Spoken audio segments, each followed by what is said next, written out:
Assalamualaikum warahmatullahi wabarakatuh. Salam dan bahagia.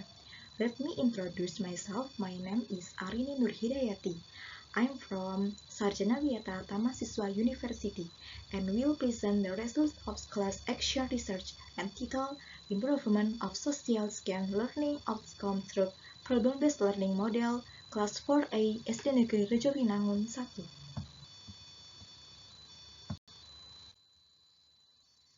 Background. Education is a basic knowledge that must be possessed by everyone.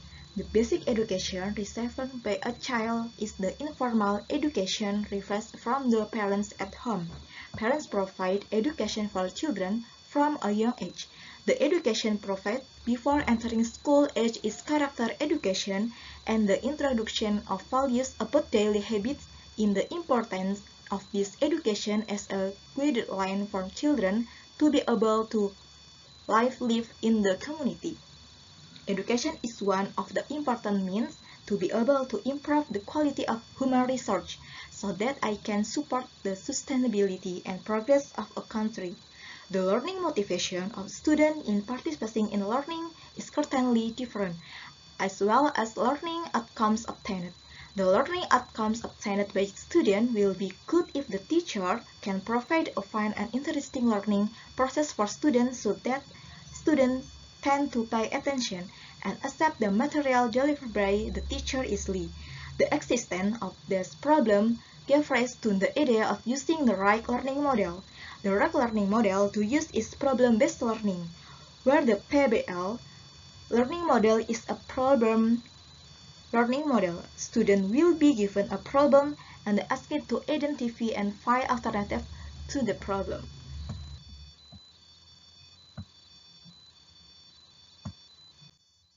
Method. This research is a classroom action research carried out independently by the researcher. The research procedure uses a classroom action research model consisting of 4 stages, namely 1. Planning includes identifying problems faced by class 4A students. 2.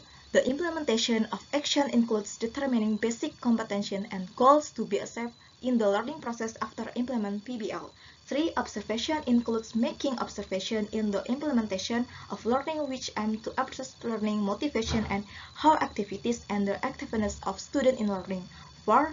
Reflection includes reflecting on the results of the observation that have been made and the data that has been obtained based on subsequent observation. Data obtained from the results of observation and evaluation are the analysis. The subject of this study is 21 students in Class 4A of SD Negeri Rejowinangun 1. Result and discussion. In the first cycle with average score of 20 and in the second cycle with an average score of 79 with a complication percent 80%. From the result in the first cycle, there was an increase in the average percent of complete when compared to the student pre-cycle score, namely from the average class of student pre-cycle score and 65 with a completion percent of 27. The average score increased to 70 with a completion percent of 76%. The average class score of students went from 70 with a completion percent of 76% in the first cycle to 79 with a completion percent of 86% in the second cycle. Conclusion. The use of the problem-based learning model can improve the learning outcome of IPA students in Class 4A of SD Negeri Rejowinangun 1. Based on the result of the study, it can be explained that the learning outcomes of scanned students in Class 4A of SD Negeri Rejowinangun 1 increased after using the problem-based learning with more than 75% of students getting score above KKM. Thank you.